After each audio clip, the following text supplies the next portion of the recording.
Welcome back. I'm so excited about today's program because sometimes the Lord has me have guests on that I'm just meeting in the moment. But this guest is someone who is near and dear to my heart. I met her almost 7 years ago, quite supernaturally. I had started listening to the trauma prayer on YouTube, and it was helping me during a period that I was having a difficult time sleeping. And I never got to the end of the prayer because when I put it on, I always fell asleep. And so then Shiloh Farms, Nancy Conwell, was having these speakers, and she sent me a text and invited me, and lo and behold, it was Jim and Pat Banks. And I felt like, I've hit the Jesus jackpot. And so I went, we developed a friendship. They did many sessions with me. And so not only is she a friend, I am fruit of their labor, and my husband and I are recipients of their ministry and their yes to God. And without them, I really don't know how we would have gotten through many seasons that were wilderness and valleys and winters and dark nights of our soul. They came in and they partnered with us as senior pastors. In addition, we brought them back several times to work with our leadership and our staff. And they are just the cream of the crop. They are precious and humble, and they have the heart of God, and they are releasing a word that is desperately needed in this hour. And so it is such an honor to introduce you to my friend, Pat Banks. So I won't jump up and hug you because we have microphone issues and we will both go into a bundle of tears. But that's true. I love you. I love you. Thank you. Yes. Thank you for your yes to Jesus. Okay. Yes. Okay. Deep breath. Okay. So we're inviting our viewers into this conversation. You and Jim said yes to the ministry 15 years ago.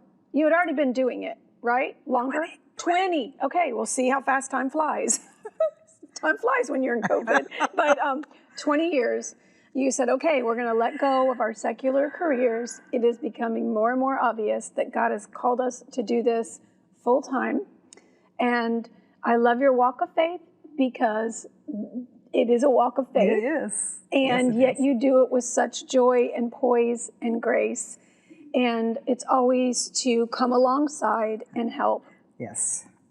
And you bring an amazing, unique perspective because most of the people God assigns you to are in a crisis. True. They're 911, spiritually, emotionally, mentally. And you come in and you both are so soothing and nurturing and comforting. And you just take crisis mode right down to the foot of the cross. And you just bring this unique, fresh God perspective. Thank you, Jim. Okay, you have many books, so does Jim, but one of them is Introduction to Design. And you are brilliant at helping others understand why they are created. Yes, Before you talk about it, you can go to jimandpatbanks.com and all of their materials are there. Okay, thank you. So tell us about the book, about the ministry, about your God vision to help heal the brokenhearted. I'd love to. I would love to. Yeah. Actually, we began to study inner healing in the 80s, and we just kept finding these young couples at the little church where we were that just kept going around the same problems, same issues, same hurts. And we finally, we didn't know anything about the things of the Spirit. We just knew this didn't look like abundant life. And so we just said, Lord, if you'll teach us to heal the broken hearts, we'll give our lives to it. And that was in 1984, I think. And we learned, we did nights and weekends. And in 2002, we moved to Asheville, North Carolina. And Jim's mom had passed and left us a nice inheritance. And we thought, woohoo. Thank you, Jesus. Thank you, Jesus. Time to do ministry full time. And we did, and we went to England to teach, and while we were there, all of our money was embezzled.